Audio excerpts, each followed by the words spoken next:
Want to knit yourself your own gorgeous luxury giant yarn tree skirt? You will not believe how fast and easy it is. Let me show you.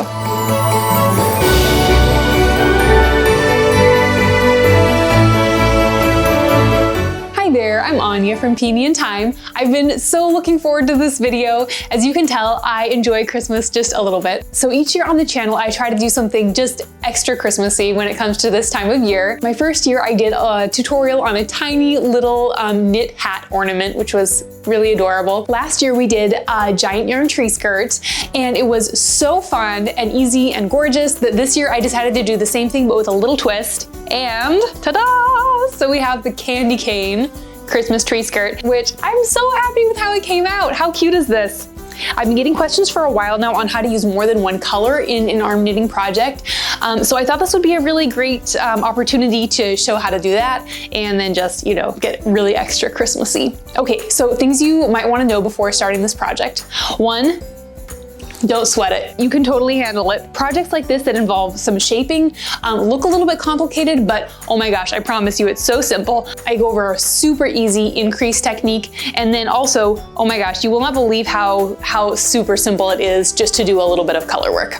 So yeah, whether you're a seasoned knitting pro or you've never done knitting before at all, I promise you can totally handle this. It's so easy, and I'll show you really slowly and clearly step by step exactly how to do it. Even if you're a complete beginner, you've got this. It's gonna be great. Okay, number two, giant yarn projects can vary just a little bit. Sometimes you have to use just a little bit of creative problem solving, but not in like an intimidating math heavy sort of way. Otherwise, I would not be doing this. Okay, and this is because giant yarn is measured in weight instead of overall length like most yarns are. Like, you know, when you get a skein of yarn from the yarn store, you'll notice clearly written on the label, it says exactly how many yards of yarn are usually in the skein. Well, since giant yarn is measured by weight, if this yarn happens to be like a little bit thicker or a little bit thinner, it can just affect the overall length but still be the same weight, if that makes sense. Okay, and then since we are knitting with our hands or arms instead of knitting needles, that means the stitch size can vary a little bit. Because, you know, when you're working with knitting needles, the knitting needles are basically kind of like a little measuring stick, making sure that each stitch is exactly the same. So you know that if you have the right yardage of yarn, and then if you met the gauge for the project, you can know that your project is gonna look exactly like whatever the pattern designer had in mind. But since we have those variables in the stitch size and everything with giant yarn, that means that yours might look just a little bit different from mine, and that is great. That is totally fine. Especially, I mean, when it's a really gorgeous luxury piece, isn't it kind of nice that your piece can be, you know, just a little bit unique and one of a kind? You know, it's like a great work of art. So, okay, so, but if you do happen to run into any problems, like you're getting close to the end and you realize, oh my gosh, you're not gonna have quite enough yarn to finish the rows the way that you want to. Again, it does not have to be exactly the same way that I did mine. Just make sure that it's something that you're happy with. If you're happy with it, then it was a success. Okay, but let's say you're getting close to the end, you're realizing you're not gonna have quite enough yarn to make it look the way that you wanted it to look. What I do in those situations is to either stop and think for a second and change my plan. For instance, with this one, I was going to do 2 rows of this red border and then cast off because I wanted like a little bit of a wider band of red at the end. But I did not end up having enough. So I just did knit 1 row and then did my cast off. So it's just a little bit shorter, but honestly, I think it looks really, really cute. I'm totally happy with it. So that was my problem solving for that. So sometimes it just means that you have to just pull out, you know, maybe just pull out 1 row, but I also have no problem just pulling the whole thing out and starting from scratch. I mean, seriously, with giant yarn, it works up so quickly. This project is only 10, 11 rows total, about 10 rows. So this whole thing should knit up in like less than 2 hours. It's a really fast project. Don't be afraid to pull it out and start over again. Okay, so again, problem solving for if you don't have quite enough yarn, I would just pull it out, make your stitches a little bit smaller, or rearrange the amount of rows that you want to do. Either of those things are great. If you're having a hard time with the increases and they're not looking smooth or laying quite the way that you want them to, usually for me, if I make my stitches just a little bit larger, it's a lot easier to get those increases to look nice. But I'll also show you in this tutorial a way to do an increase that works well with smaller stitches if you decided that you need to make your stitches smaller. or if you happen to be working with some yarn that just is a little bit finicky.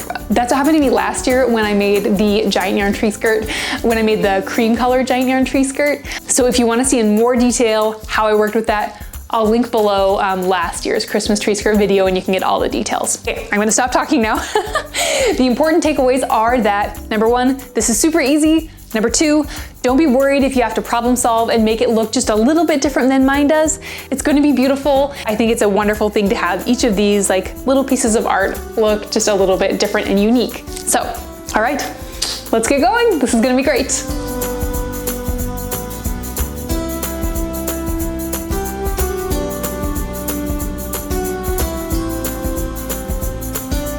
Okay, before we start, you're going to want to remove any rings with sharp edges that could accidentally snag the yarn.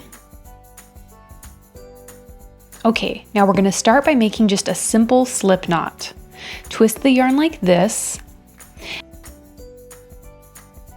and then now reach through that loop, grab the yarn going to your yarn ball, and pull it back through the loop like this. You're going to tighten it down just until it's snug. Perfect. Now to cast on, we're going to make a really simple chain. So reach through this new loop, and again, grab the yarn going to your yarn ball, pull it back through the loop so it looks like this. And now we're going to do the same thing again.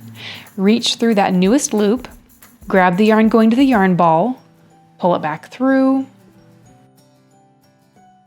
and again, reach through the newest loop, grab the yarn, pull it back through. See how it's forming a chain? Now you're just going to continue making this chain until you have 22 loops total, including the slip knot you made at the beginning.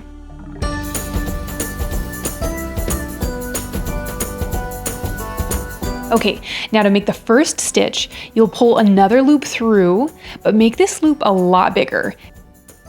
Big enough to comfortably fit on your wrist like this, or about 5 inches tall. Now we're going to work back across this chain we just made, making one stitch in each of the loops. So reach through this next loop, pull the yarn through to make another stitch.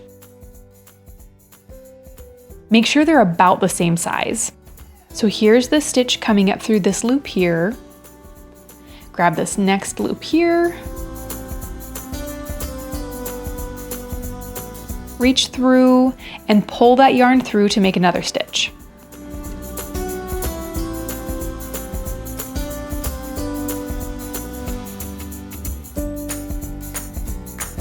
Again, grab the next loop,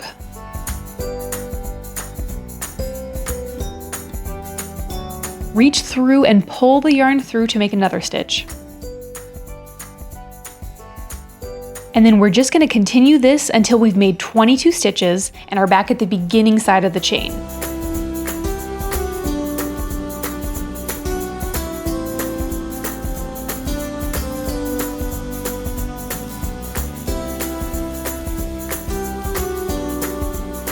Okay, for row 2, reach through this first stitch, grab the yarn, and pull it back through.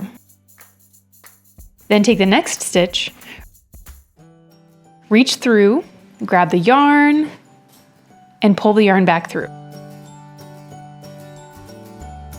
Again, grab the next stitch, reach through, pull through the yarn, and the same thing for the next stitch.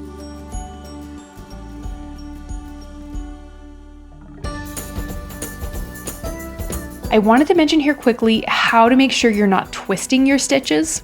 So if a stitch is twisted, it'll look like this. Really long on one side and then really short on the other. And here's what it looks like if it's twisted the other way.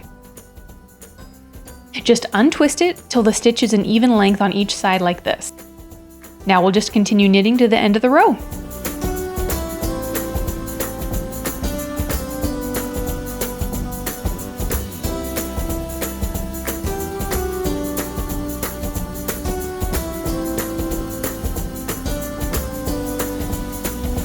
Okay, the next step is really fun. We get to add in the second color. To do this, just reach through this first loop, grab the cream colored yarn, and pull it back through the loop. And then make sure you do leave a tail that'll be long enough to weave in at the end. This one is a little bit on the short side, but I decided to live dangerously. Okay, so we've seen how easy it is to switch to a new color. Now we're also going to make this row our first increase row. So like I said in the intro, I'm gonna show you 2 increase methods, and you can just use whichever one works best for you. This first one works well if you're having a hard time getting your increases to lie flat nicely, which can happen if your yarn is finicky or if you're having to make your stitches extra small. Okay, so for the first style of increase, we'll pull apart these 2 stitches to find the yarn ladder between them. Reach under the ladder, grab the cream yarn, and then pull it through like this to form a new stitch. So that's it for this increase method. You would then just continue knitting like normal. But this technique can leave just a little hole underneath the newly formed stitch, which I don't really love. So I'm gonna show you my very favorite method now. This is also the method I use in the rest of this project. For my favorite method, again, pull the 2 stitches apart to find that yarn ladder. Take the yarn ladder and make 1 twist to make the tiniest loop you can make. Reach through that, grab the yarn, and then pull it back through that tiny loop.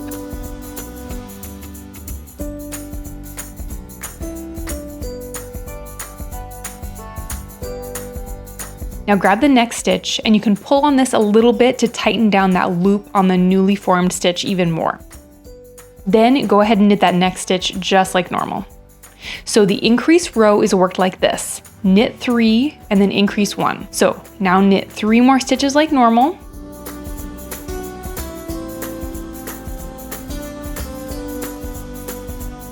This was your increase here. Then here are 3 regular stitches, so it's time to increase again. So pull these 2 stitches apart to find the ladder. Twist to make your tiny loop. Reach through and grab the yarn. Pull it through. Tighten that down just a little.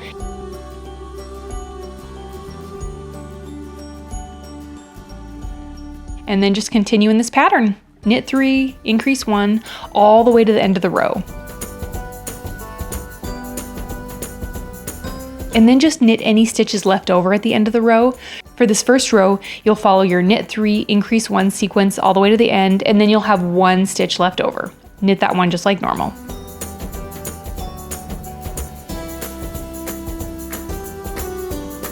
Okay, a little tip here. I like to make my end stitches just a little bit smaller than the rest of my stitches. This just helps the sides of the project here look just a little more smooth and even. Okay, then we're going to knit back across this row just like normal using the cream yarn.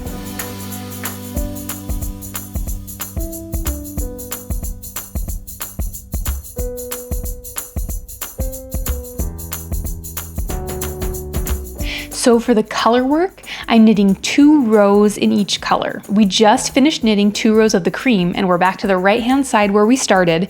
So now we're gonna switch back to knitting with the red yarn. So tighten down the last stitch just a little and then grab your red yarn. And I'm gonna pull the red yarn underneath the cream yarn so the red yarn comes around to the back of the work like this. And this will just help the color change look just as neat and tidy as possible. And then you'll knit this stitch just like normal. And then just continue to knit like normal across the rest of this row. So one more time, you'll knit 2 rows in one color, switch, and then knit 2 rows in the other color, switch, and so on. So you'll always be switching colors on the right-hand side of your work.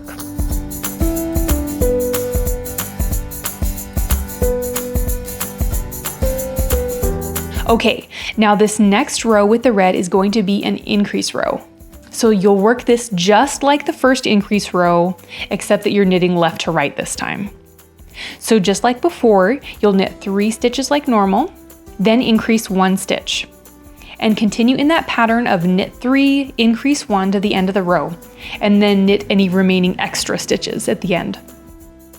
So to clarify, every third row is an increase row, regardless of what color you're knitting with. So that means you'll knit 2 rows just like normal, and then the next row, the third row, you work as an increase row, and then just keep on repeating that cycle. Knit 2 rows like normal, then knit an increase row. Does that make sense?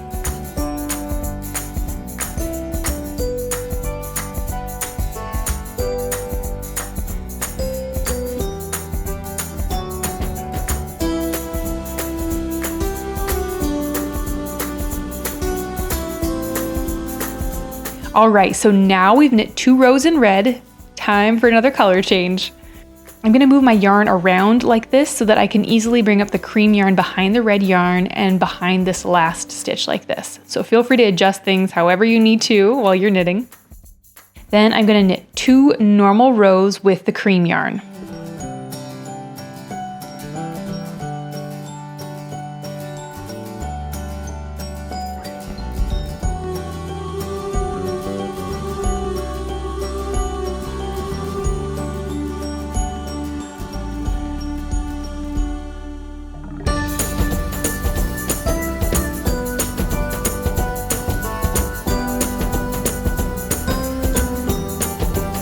Now pull the red yarn around to the back, and it's time to knit your final increase row.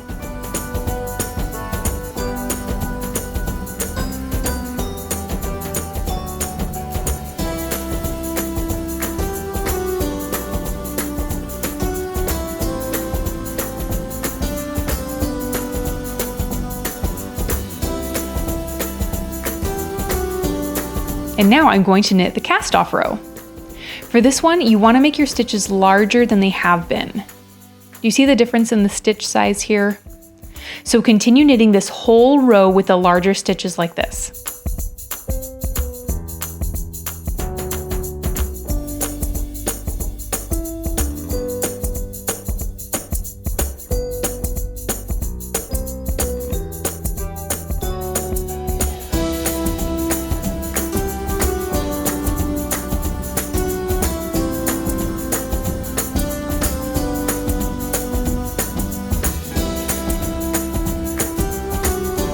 You can see here I've used up almost all of my red yarn. Now scoot your project back over so that you're at the beginning of the row that you just knit.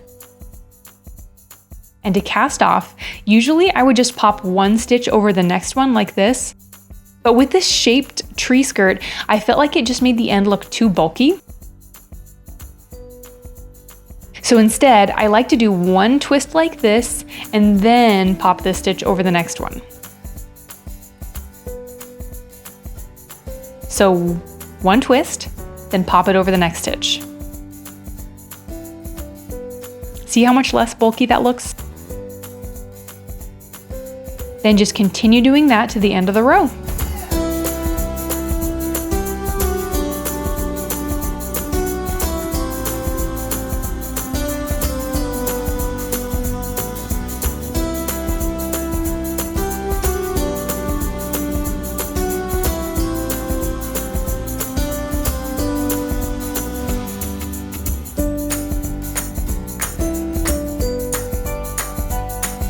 Now adjust any uneven looking spots. Then grab the end of the yarn, pull it through your final stitch, and just gently snug it down. Now we'll weave in these yarn ends. I could trim this one down to maybe 12 inches or so, but I think I'll just weave it in as it is. You can either weave in your ends along the side or along the end of your work, just wherever you think it'll be most inconspicuous.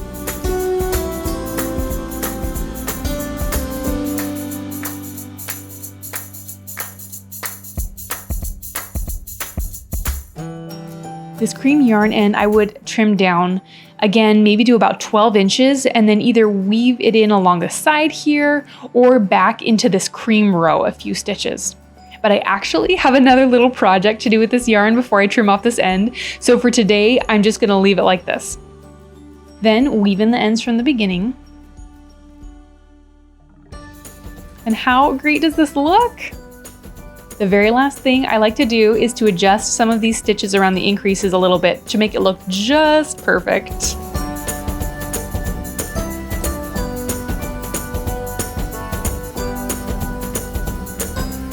And then you can do a happy dance because you are done. How gorgeous does this look?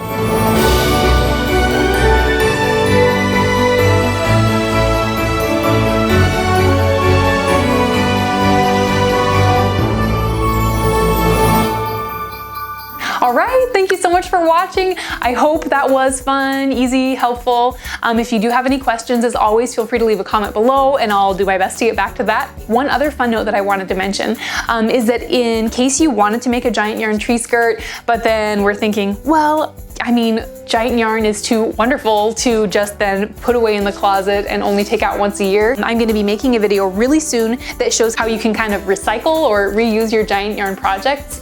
So you can totally make up your giant yarn tree skirt, especially if you do something like a cream color like I did last year. And then after Christmas is over, super easy to just take it apart and then reknit that as a blanket. That's exactly what happened to this blanket right here, this cream colored seed stitch blanket. That was, this was my giant yarn tree skirt last year. And then after I was done, after Christmas was done, I took it apart and knit it up into the seed stitch blanket. That's now one of my very favorite decor and photo shoot pieces. So yeah, really, really easy, fun, and you know, have your tree skirt and then a blanket that you use as a decor piece all year round. So yeah, keep your eyes open for that and some more Christmas fun coming up soon. All right, thanks so much for joining and happy holidays. Bye.